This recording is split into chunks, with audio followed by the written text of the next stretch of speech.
Ukraine needs security guarantees. That's the message that Ukrainian President Volodymyr Zelensky has delivered time and time again when asked about the possibility of peace with Russia. Zelensky's logic is simple. Without security guarantees, Russia is free to attack again, regardless of what Vladimir Putin says about peace. Ukraine had hoped that the US would be part of those security guarantees, but Trump says no troops. The US won't send soldiers in on the ground, but the UK, France, and a so-called coalition of the willing are gearing up to defend Ukraine. On August 20th, and the day after his White House meeting with Zelensky, US President Donald Trump told journalists that there is no chance that the US will send any of its troops into Ukraine as part of a security guarantee. When it comes to security, Trump told Fox News after the meeting, Europeans are willing to put people on the ground. We're willing to help them with things, especially, probably, by air. There are a couple of little snippets to which you should pay attention. Europeans on the ground and US air support. We'll come back to both soon. Before that, White House Press Secretary Caroline Leavitt confirmed Trump's comments in a follow-up statement. She said Trump has definitively stated US boots will not be on the ground in Ukraine, but we can certainly help in the coordination and perhaps provide other means of security guarantees to our European allies. So the headline here is that no US troops will enter Ukraine under any circumstances. However, no boots on the ground doesn't mean no support at all. Beyond allusions to Europe helping out in Ukraine, the White House is making claims that it will provide some kind of air support. What that means isn't entirely clear. It's possible that the US will help Ukraine to purchase more air defense systems to serve as protection against Russia's drones and missiles. It'd be a surprise. Back in July, Trump announced that he'd made a deal with NATO to ensure more US-made air defense systems, such as Patriot missile launchers, would find their way into Ukraine. It stands to reason that an air-based security guarantee would build on this, perhaps with even more Patriot launchers. But it would also be disappointing to Ukraine, an example of the US just doing what it's already doing, only potentially ramped up. Another possibility Sky News suggests is that the US might use some of its fighter jets to enforce a no-fly zone over Ukraine. If that happens, it would likely involve other NATO members in a joint effort to keep Ukraine's skies safe, much like the NATO air policing mission that currently protects the skies of NATO member nations. That mission offers rapid responses to any potential enemy incursions into an ally's airspace, meaning this option would at least give Ukraine some form of aerial protection that is already being used by NATO. Then there's the third option, the option that Putin absolutely doesn't want to hear about. Trump might be hinting that the US will conduct airstrikes on Russia if it attacks Ukraine while the country is protected via security guarantees. That would be a major step and could spark outright war between Russia and the US. However, Putin would fear that third option because he knows that the US knows that Russia's air defenses can't stand up to the might of a dedicated US airstrike. You only need to look at what happened to Iran when the US sent its air force to attack the country's nuclear weapons facilities during Operation Midnight Hammer. America's success in the mission will worry Putin for the simple reason that many of Iran's air defenses, the very weapons that were supposed to stop America's missiles, failed. Many of those air defense systems were made in Russia. As Defense Blog noted when Operation Midnight Hammer happened in June, according to Russian-language military forums and unofficial commentary shared across pro-Kremlin channels, the Israeli operation has amplified existing doubts about Russia's capacity to withstand a coordinated assault from a technologically advanced adversary such as NATO. The National Security Journal also asked the question of what happened to the Russian-made S-400s that Iran had received to defend against that sort of airstrike the US conducted back in June. Iran had taken delivery of those systems, which are among the most modern that Russia has developed, but they were conspicuously absent during Operation Midnight Hammer. Had Iran not set them up yet? Or were the S-400s helpless against US B-2 Spirit stealth bombers? The latter situation seems more plausible than Iran spending good money on air defense systems that it doesn't immediately set up, which is what will have Putin sweating. If Trump's mention of providing Ukraine with some sort of air support within a security guarantee framework includes aerial retaliation for Russia's attacks, Iran showed Putin that there's not a whole lot Russia can do to defend itself. We're getting ahead of ourselves here. All we know for sure is that the White House is making vague assurances of air support without talking about what that support looks like. The other certainty is that the US won't be putting boots on the ground as part of any sort of plan to create a defensive force inside Ukraine to guard against future Russian attacks if a peace deal is struck. So if not the US, then who? Trump already revealed the answer with his mention of Europeans that we shared earlier in the video. On the eve of Trump's White House meeting with Zelensky, an interesting statement appeared on the official UK government website, dubbed a Statement of the Co-Chairs of the Coalition of the Willing. That statement appears to have been drafted by UK Prime Minister Keir Starmer and French President Emmanuel Macron to showcase support for Ukraine regardless of what happened at the White House. One section of that statement stood out. After praising Trump for showing a willingness to offer security guarantees to Ukraine, the statement said that the members of the coalition of the willing were willing to go in. They re-emphasized the readiness to deploy a reassurance force once hostilities have ceased, and to help secure Ukraine's skies and seas and regenerate Ukraine's armed forces, the statement read. The takeaway here is that the UK and France are leading a collective of European nations that will serve as the ground-based security guarantee that the US refuses to offer. Of course, that brings us to the obvious question: what is the coalition of the willing? The Independent goes into detail about the group in an August 19th report. It notes that though the UK and France are serving as the joint leaders of the group, the coalition is far larger than those two already impressive military nations. It's actually a group of over 30 countries, making it almost as large as NATO in terms of the number of member nations, that have all committed to doing whatever it takes to ensure Ukraine has proper security guarantees in place once the war ends. Beyond France and the UK, those countries are as follows: Austria, Belgium, Bulgaria, Croatia, Cyprus, the Czech Republic, Denmark, Estonia, Finland, Germany, Greece, Iceland, Ireland, Italy, Latvia, Lithuania, Luxembourg, the Netherlands, Norway, Poland, Portugal, Romania, Slovenia, Spain, Sweden, Turkey, and Ukraine itself. That's below 30, as any mathematician will tell you. However, Canada, Japan, Australia, and New Zealand have all expressed their support for the coalition, though it's unclear if any of those four countries will be willing to send their troops into Ukraine.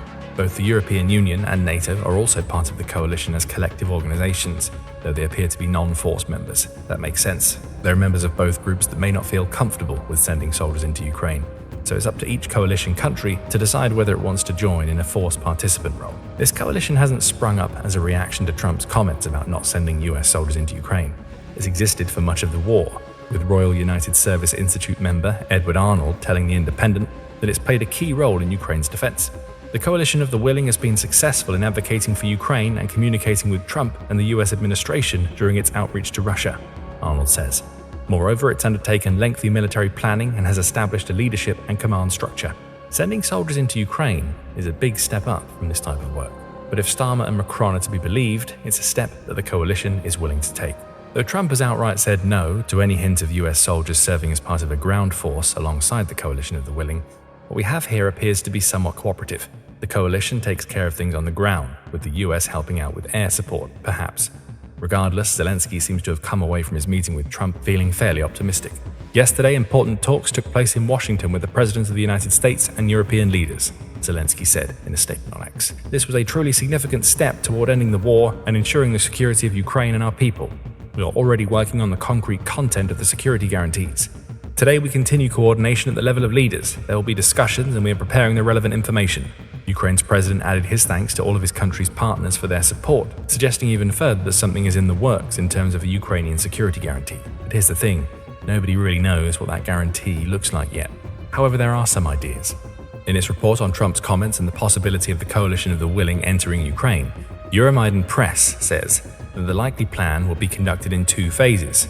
First, European forces as part of the coalition will be stationed in Ukraine, though away from active combat zones. They would focus on training Ukraine's troops while providing backup if Putin crosses the line and assaults those coalition forces. The second phase would involve the US, which will provide intelligence, weapons, and possibly air defense systems, all of which it's already doing. Border surveillance, perhaps carried out by US aircraft, would also be provided.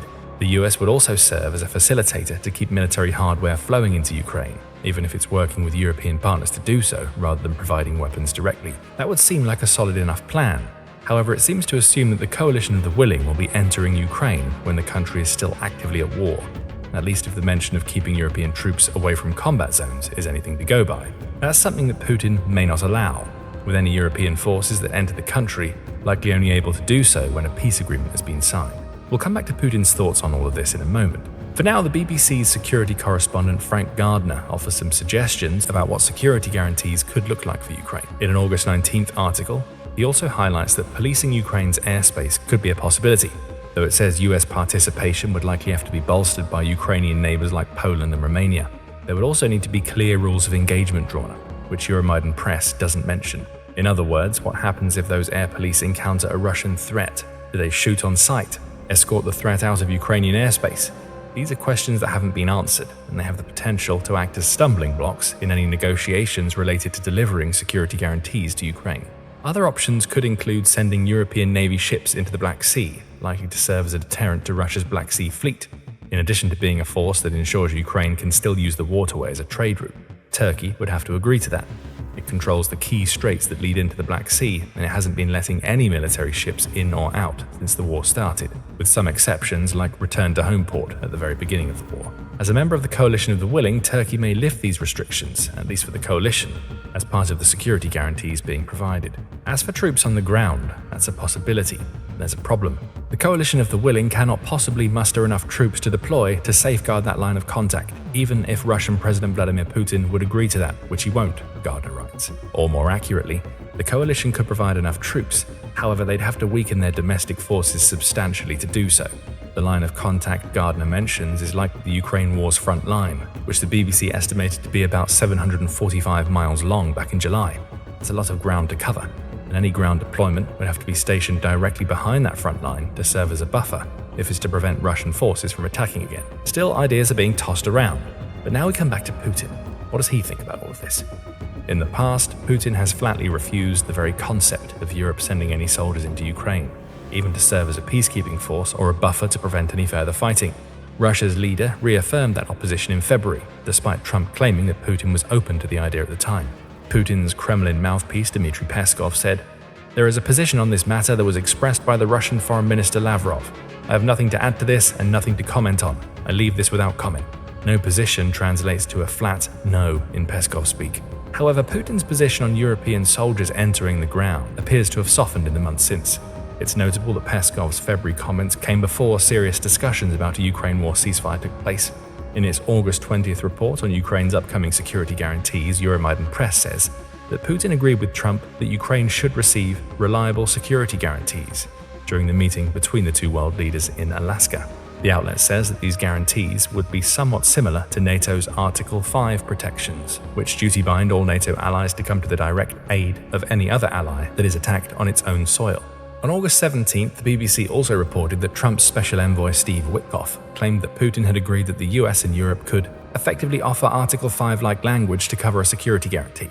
So all signs point to Putin suddenly being okay with European boots on the ground and US aircraft in the skies over Ukraine after the war. However, any savvy observer will find themselves wondering why Putin has engaged in this sudden turnaround. The answer is there's a catch, as there always is with Putin. According to the Financial Times, Russia's Foreign Minister Sergei Lavrov laid out what Russia wants a security guarantee to look like. Russia will accept if the security guarantees to Ukraine are provided on equal basis with the participation of countries like China, the United States, the United Kingdom and France, Lavrov said in the wake of the Alaska meeting and Trump's White House face-to-face with Zelensky. This means that we were missing a key part of the story from the earlier claims that Putin is open to Ukraine having security guarantees. Russia wants to be involved in creating those guarantees, and it wants to involve a key ally, namely China, when doing it. Some might argue that this is fair enough for Russia. Ultimately, security guarantees are designed to prevent war from breaking out, and Russia could argue that its forces, or at least the forces of its allies, should have a presence in any buffer zone that gets created. After all, what if Ukraine attacks us? Russia could say. What guarantees does Russia have? Of course, it's obvious that Ukraine would have no desire to start another war with Russia. It didn't want any part of the war Ukraine and Russia are fighting right now, as it was forced into defending itself against an invasion that Putin started. And as the Financial Times says, one unnamed EU diplomat said, Russia's sudden insistence on involving China in any sort of security guarantee is a huge WTF moment. And to add to all of the confusion, the deputy head of Russia's Security Council, Dmitry Medvedev, took to X on August 20th to muddy the waters even more. The brainless Gallic rooster can't let go of the idea of sending troops to Ukraine, Medvedev said of President Macron on August 20th. It's been explicitly stated, no NATO troops as peacekeepers. Russia won't accept such a security guarantee. But the hoarse, pathetic bird continues to crow to prove it's king of the coop. So, which is it, Russia? Do you approve of Ukraine having security guarantees or not? This is classic obfuscation of the issue by Russia, and it's a practice in which the nation's politicians are very well practiced. A clear message never seems to come out of the Kremlin, which is how Putin likes it. What we can take from all of this is that his idea of a security guarantee for Ukraine seems to involve more Russian and Chinese forces serving as a buffer, and few, if any, European soldiers on the ground. That's no security guarantee. It's the creation of a springboard Russia can use for future slaughter. With all of these mixed messages out of Moscow, is it any wonder that some within Europe are skeptical about what the supposed security guarantees will end up looking like? Several European officials remain skeptical about whether any guarantees will actually deter Putin or lead to lasting peace. The plan assumes Russia wants to end the war. That assumption hasn't been tested, Euromaidan Press points out. Writing for The Independent, Keir Giles says that skepticism should extend to Zelensky. He points out that the fundamentals of what was agreed between Russia and the US aren't fully known, and there still seems to be no concrete idea of what security guarantees will look like for Ukraine. Giles also says that the mention of a NATO-like Article 5 agreement appeared to be off base. The fact that this would represent a stunning reversal of not just NATO, but also US policy, combined with Witkoff's track record of a poor grasp of the key issues and misunderstanding what he's been told by the Russian side, should have set alarm bells ringing, despite the excitable media reaction, he writes. It's also confusing. And that means that despite all of the media reports we've touched on in this video, there are still only two concrete conclusions we can draw. First, the US won't send troops into Ukraine, though it may offer air support as part of a security guarantee. Second, the coalition of the willing, led by the UK and France, is ready to put boots on the ground. Ukraine will only hope that it will learn more very shortly. Right now, there's a distinct possibility that the security guarantees it's being promised could end up disappearing like dust in the wind. As it waits to hear more, Ukraine is still taking the fight to Russia, and it's focusing on Russia's oil refineries. Ukraine has gutted Russia's energy backbone in 3 weeks, taking out 13.5% of its enemy's refining capacity in the process. Find out more in our video, and remember,